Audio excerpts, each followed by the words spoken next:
Hello, trading is closed on September 23rd, 2020. Let's do our disclaimer, talk about the webinar, and go over some of our calls.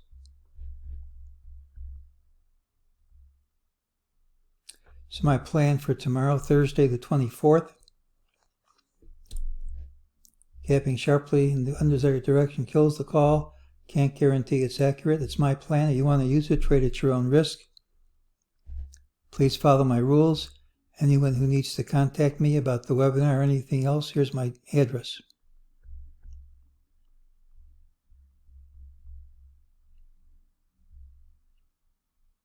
I'd like to thank all those who attended the webinar today. My son Andrew is editing the presentation. He tells me he'll be ready to send copies of it very soon to all those who pay. That's about an hour and a half webinar. People who pay will get the video of the presentation at no additional charge. Anyone interested in getting a copy can send money to my PayPal account. I think you have to use my email address to access it. Any problems, just drop me a line. It's $57. Anyone who was there today, you're encouraged to review it in the comments section. If you liked it, say so. You didn't, say so. Most people, I think, were pretty happy.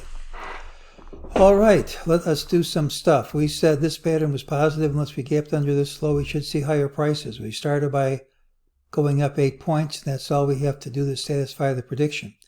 We also said there was some negative wave counts. What the bulls really had to do was to clear this high. Well, they didn't clear the high, so they didn't do what they had to do to get the rally to continue. My plan was to see a steep drop if we gapped under this low. Well, we didn't gap under the low, but we did get a steep drop, so things didn't play out exactly the way I planned, but this high did hold, and we did get a steep drop. We have some targets, 32.2404 at its equivalent print in futures. It's interesting, but it doesn't suffice to cross it off the list, and that's the next lower target. Today's pattern generated a higher target, 32.9731.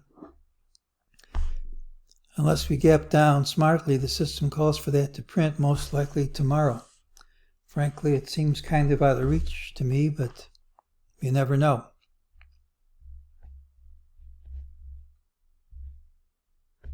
It might fail, particularly during a period of strong impulsive moves. That's when these things fail. I don't know what these white lines are. If anybody knows how to get rid of them, please drop me a line. If not, I'll contact TradeStation. Okay, early on, MEJT gave an ultimate sell. That clearly worked.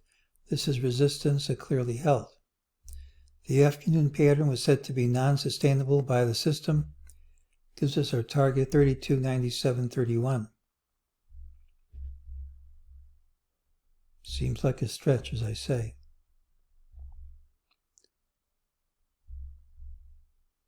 Well, here was the general idea. I was looking for a wave blue C, which would take its cue from wave blue A. It hasn't really been as strongly negative as I would have liked it to be, but I think it's getting the job done.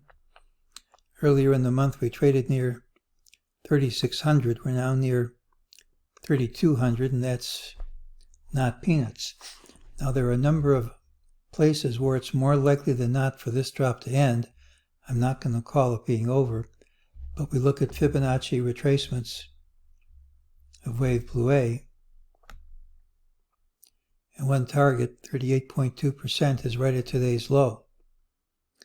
So if we do recover from here, at least we're recovering from an area of support.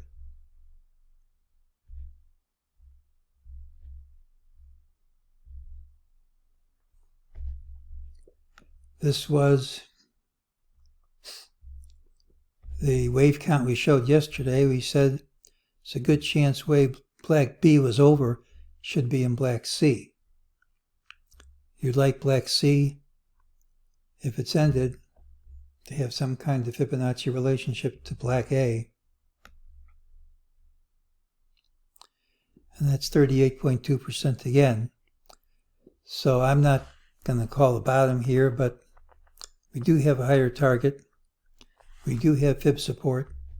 We do have a drop to, but not through, these lower lows.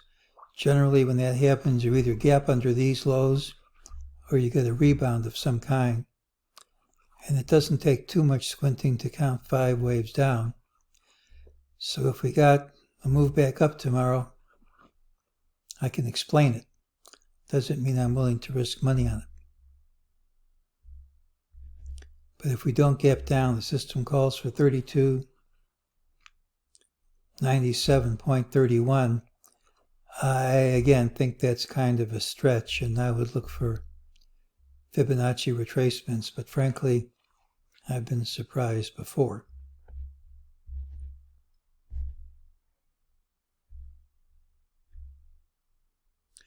Maybe we'll get some more insight tomorrow when Norm Winsky visits us again. You might recall the last time he was here, he was not looking for good things for the latter part of September. He's been right pretty often. He was certainly right on that one, so a big round of applause for his call. And I'm anxious to see what he has to tell us tomorrow. Okay, Thursday's pattern has the early low. Doesn't mean you won't gap up. We appear to be in a strong wave C down. I doubt it's ended, but that doesn't tell us what happens tomorrow. Today's drop stopped to the Fibonacci target. There's a higher MEJT target, and don't forget you can count 5 waves down. So, unless we gap down smartly, the rules say the MEJT target prints. Frankly, I'm prepared for it to fail, but again, you never know about these things. The ideal situation for the drop to continue, if it is to continue tomorrow, would be to gap under recent lows, these lows we hit here. If that doesn't happen, you can't rule a rebound out. That doesn't mean you have to play for the rebound, but if we don't gap under this, it wouldn't surprise me if we recovered some. All right, tomorrow's pattern is early low. Watch the early trade, particularly if we do gap up, particularly if these hold. You could have a recovery of sorts tomorrow. But if these fall, this looks like an impulsive wave blue C down that I've been impatiently waiting for a long time. And before it's done, I'm expecting to see these targets and a lot lower than that. And that is today's call.